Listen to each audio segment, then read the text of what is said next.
कल्याण के ऐतिहासिक दुर्गाड़ी किले के चबूतरे की दुर्दशा। गुरुवार को कल्याण में दोपहर में हुई मूसलाधार बारिश के कारण कल्याण के ऐतिहासिक दुर्गाड़ी किले के एक चबूतरे का कुछ हिस्सा रात में अचानक गिर गया, जिसकी सूचना मिलने पर आज सुबह शिवसेना कल्याण जिला प्रमुख रवि पाटिल और उनके सहयोगियों ने संबंधित विभाग के अधिकारियों के साथ दौरा करके उसकी मरम्मत की मांग की। बता दें कि पिछले साल मुख्यमंत्री ने 12.5 करोड़ रुपए की राशि मंजूर की थी, जिसमें से 2.5 करोड़ की राशि का काम पूरा हुआ, जबकि चुनावी आचार संहिता के कारण बाकी राशि अभी प्राप्त नहीं हुई। दूसरी तरफ भिवंडी लोकसभा के नवनिर्वाचित सांसद सुरेश म्हात्रे उर्फ बाड़िया मामा ने भी दौरा करके संबंधित पीडब्ल्यूडी अधिकारी और जिला अधिकारी को निर्देश दिए।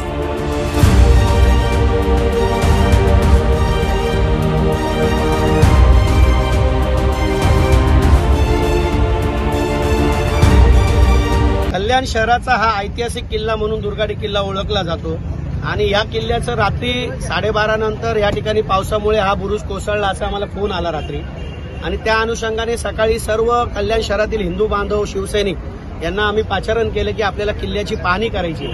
सर्व अधिकारी, मग पोलीस कमिशनर असतील, कलेक्टर असतील, एसडीओ, डीसीपी, सर्व अधिकारी, पीडब्ल्यूडीचे पुरातत्व झाले, त्यांना मी तात्काळ सकाळपासून संपर्क साधला।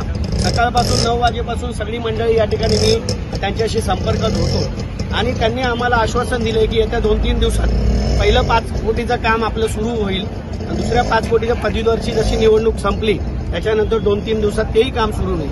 12.5 कोटी रुपये आदरणीय महाराष्ट्राचं लाडकं नेतृत्व एकनाथ शिंदे साहेब यांनी आम्हाला या ठिकाणी मंजूर केले। यापूर्वी पुरातत्व खात्याचं पूर्णपणे दुर्लक्ष होतं, परंतु आदरणीय मुख्यमंत्री 2 वर्ष झाले या ठिकाणी आल्यानंतर स्वतः मुख्यमंत्री दुर्गादेवीच्या उत्सवामध्ये येत असतात, तेव्हा आम्ही 25 कोटीची मागणी केली त्यांच्याकडे की 25 कोटी रुपये आम्हाला या किल्ल्याच्या मजबूतीकरणासाठी हवे आणि अजून 25 कोटी रुपये पुढच्या टप्प्यात हवेत, अशी 50 कोटीची मागणी आम्ही त्या ठिकाणी केलेली आहे। त्यापैकी पहिला टप्पा 12.5 कोटीचा मंजूर झाला। पुरातत्व खात्याचं दुर्लक्ष आहे म्हणण्यापेक्षा आपण सत्य परिस्थिती आता पाहिली, मी स्वतः बघितली आहेच, जे सत्य आहे ते सत्य आहे, हे दुर्लक्ष आहेतच, बरोबर आहे का नाही? पण याच्या पुढं याची सगळी जबाबदारी आम्ही सर्व मंडळी, कल्याणचे आमचे सर्व पदाधिकारी असतील, महाविकास आघाडीचे, मी स्वतः असेल, आम्ही सगळे मिळून याची जबाबदारी स्वीकारू आणि वेळच्या वेळेस आपण पाहाल आता जे 5 करोडची मंजुरी झालेली आहे त्याचं काम कशा दर्जाचं कुठल्या क्वालिटीचं होतं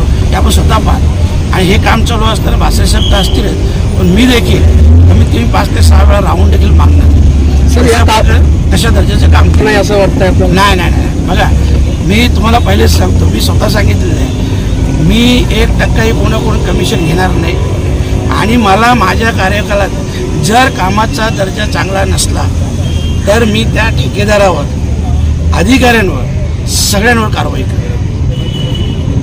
या बाबतीत मी कुठल्याही प्रकारची हायगाय करणार नाही, एकदम स्पष्टपणे सांगतो।